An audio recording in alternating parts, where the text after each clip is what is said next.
அடடா! தமிழக அரசியலில் ஒரு மெகா ட்விஸ்ட். எடப்பாடியார் கணக்கு போடுறது விஜய்க்காகத்தானா? பாஜகவுக்கு பல்புதான் போல. திமுக காங்கிரஸ் மோதல் ஒரு பக்கம், விஜய் தனி கட்சி துவங்கியது இன்னொரு பக்கம்னு தமிழ்நாடு அரசியல் களம் சூடு பிடிச்சிருக்கு.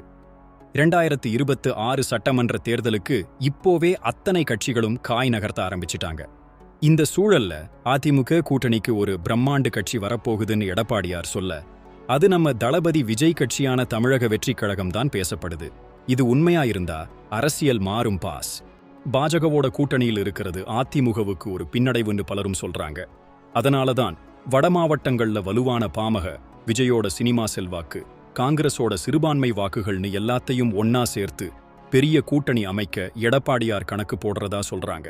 துணை முதலமைச்சர் 80 சீட்டுகள்னு விஜய் தரப்பு பிடிவாதமாயிருந்தாலும் பேச்சுவார்த்தை நடக்குதுன்னு அதிமுக சீனியர்கள் சொல்றாங்க. நம்ம ஊர் அரசியல்ல இது ஒரு பெரிய சர்ப்ரைஸ் பாஸ்.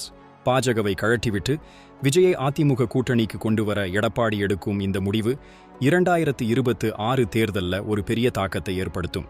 இது கை கொடுக்குமா, இல்ல இதுவும் ஒரு கணக்கு தப்பா போகுமான்னு பொறுத்திருந்து பார்ப்போம். உங்க கருத்து என்ன? மறக்காம கமெண்ட்ல சொல்லுங்க.